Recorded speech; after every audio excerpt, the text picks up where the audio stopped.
గోదావరిలో పోసి నిర్మించిన కాళేశ్వరం కట్టడం కూలడం 3 సంవత్సరాల్లోనే జరిగిపోయింది. సంవత్సరాలుగా కాంగ్రెస్ పార్టీ చెప్పుకుంటూ వచ్చింది ఇదే.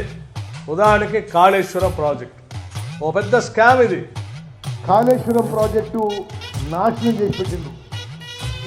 1,00,000 కోట్లు ఖర్చు పెట్టి 1,00,000 ఎకరాలు కొత్త ఆర్కట్ కూడా లేకుండా కట్టిన బ్యారేజ్ కూలిపోయింది. వందలాది మేధావుల తెలివి